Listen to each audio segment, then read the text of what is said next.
शैतानुर्रजीम बिस्मिल्लाहिर्रहमानिर्रहीम। मैं हूँ एडवोकेट मोमना शजीम और मेरा ताल्लुक है फैसलाबाद बार एसोसिएशन से। इस लेक्चर के अंदर मैं जो बात करना चाह रही हूँ वो आम बातें हैं, यानी कि वो बातें हैं जो कि हमें पता होना चाहिए। रिसेंटली मैंने एक ग्रुप जो है वो क्रिएट किया है जो कि जुडिशल एग्जाम्स की तैयारी के लिए, जिसमें स्पेसिफिकली हम सिविल जज और मजिस्ट्रेट के एग्जाम्स की तैयारी करवा रहे हैं और उसके अंदर बहुत सी चीजें शेयर कर रहे हैं जो कि उसके सिलेबस के अकॉर्डिंग है।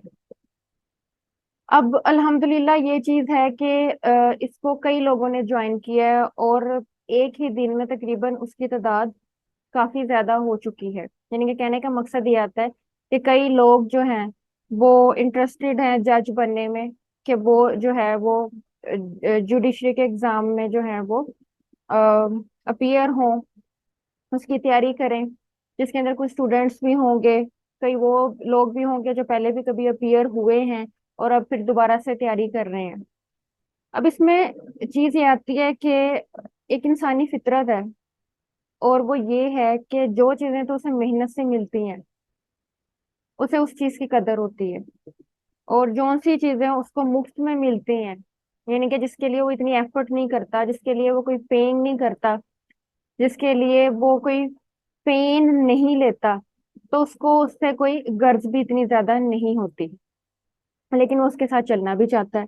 वो ये भी चाहता है कि उसे कोई चीज ऐसे मिले जिसमें उसे ज्यादा मेहनत ना करनी पड़े, या फिर वो चीज इस तरह की हो कि जो उसे इजीली अवेलेबल हो।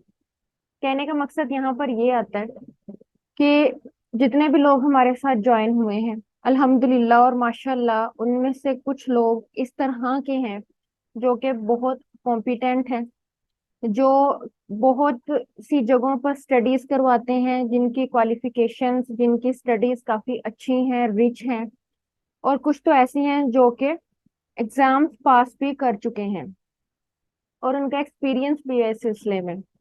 वो आपको गाइडलाइंस भी बेहतर तरीके से दे सकते हैं। अब कहने की चीज इसमें ये आती है कि सबसे पहली जो चीज हमारी इस सिलसिला में होनी चाहिए वो ये है कि जो सिलेबस है सिविल जज का और मजिस्ट्रेट का, दोनों का एक ही है। ठीक है, मैं सिविल जज और मजिस्ट्रेट की बात कर रही हूँ, मेरे वर्ड पे गौर कीजिएगा कि मैं किस पोस्ट के बारे में बात कर रही हूँ।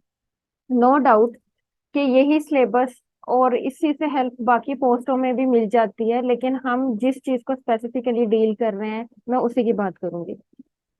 तो काफी हेल्पफुल मवाद और जो कंटेंट्स हैं वो शेयर किए जा रही हैं, तो उसको जो है वो अच्छे तरीके से सेव करने की कोशिश करें। बकायदा तौर पर अगर आप अपने सेल फोन के अंदर एक फोल्डर क्रिएट नहीं कर सकते, या आप ये समझते हैं कि स्पेस ज्यादा हो जाएगी या कुछ भी कोई इशू हो सकता है, तो गूगल ड्राइव जो है उसके ऊपर एक फोल्डर क्रिएट करें जहां पर इससे रिलेटेड जो कोई भी चीज आपको शेयर की जा रही है उसको अच्छे तरीके से देखिए और वहां पर सेव करें। क्योंकि जो लोग बुक्स खरीदते हैं, जो मांगे तांगे से नहीं लेते, जो ये नहीं कहते पीडीएफ में शेयर कर दें, ठीक है, जो बुक्स परचेज करते हैं उनमें से मैं भी हूँ, कि मैंने कभी से किसी से ये नहीं कहा कि पीडीएफ में शेयर कर दें, क्योंकि पीडीएफ में शेयर करने का जो मामला है वो एक लिहाज से कॉपीराइट इशू भी है, क्योंकि हर बुक हम इस तरह से शेयर नहीं कर सकते। जिसने लिखनी है या जिसने उसके बारे में कुछ कहना है, कुछ लिखना है, तो उसके कुछ फायदे वाबत भी होते हैं, और हर एक बुक का अगर हम देखें तो एक कॉपीराइट स्टार्टिंग में एक हेडिंग होती है, तो हम पीडीएफ में किस तरह से वो चीज दे सकते हैं। लेकिन फिर भी वो चीज प्रोवाइड की जाती है, और आजकल बुक्स की जो कीमत है वो किसी से छुपी ढकी नहीं है, 1000 से ऊपर आम बुक्स हैं। और अगर आप जनरल नॉलेज में चले जाएं, या आप एवरीडे साइंस की बुक्स, ऐसी साइंस की बुक्स जो आप कॉम्पिटेटिव एग्जाम्स के लिए डील करते हैं, और लॉ की बुक्स की तो आप बात ही ना करें, वो 1000 से कम की कोई भी नहीं आती। एक किताबचा टाइप भी होती है तो वो भी, उसकी भी एक अच्छी खासी कीमत है। और जहां पर आप गाइड्स की बात कर लें, मेन बुक्स की बात कर लें, तो वो 3-4 हजार जो उसकी कीमत है वो आम कीमत है उसकी।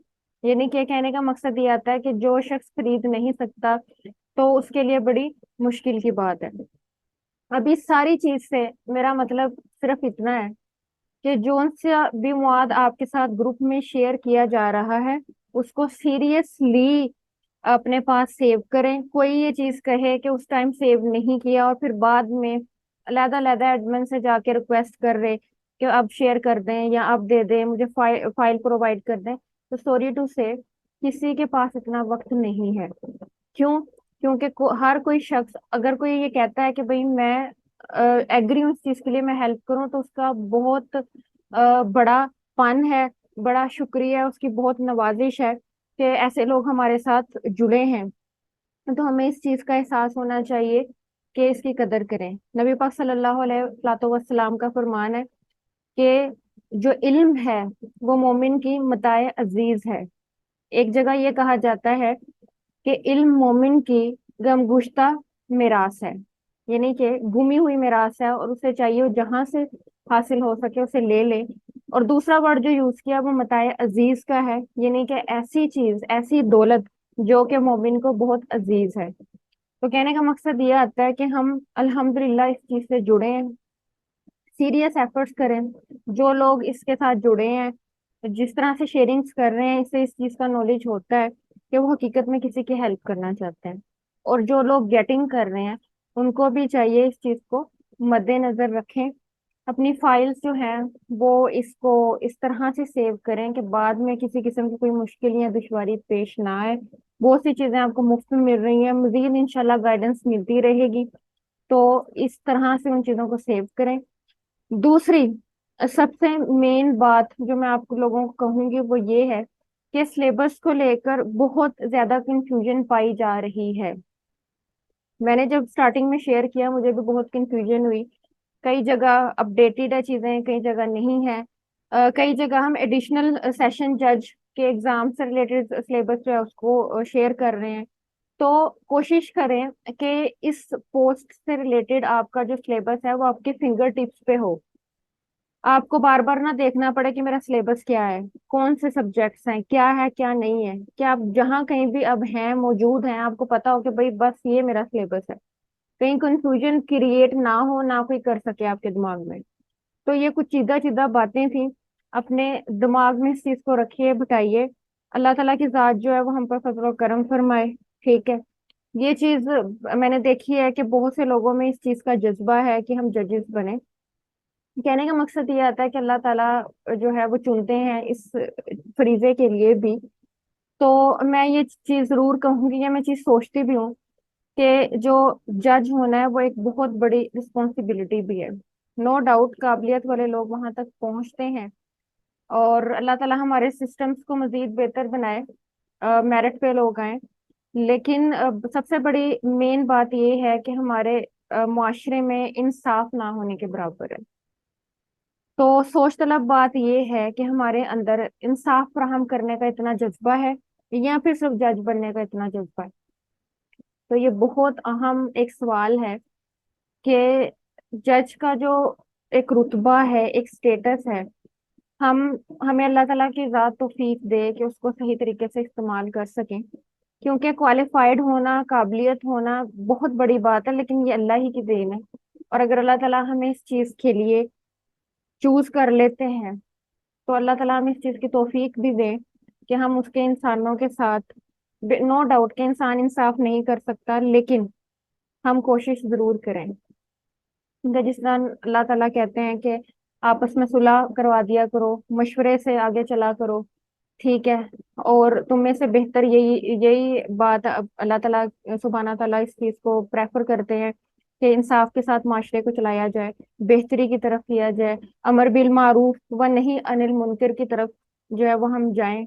और हमें हमारा यहाँ पर दुनिया का मकसद भी यही था, इस दुनिया के अंदर, कि हम नेकी का हुक्म दें और बदी से रोकें।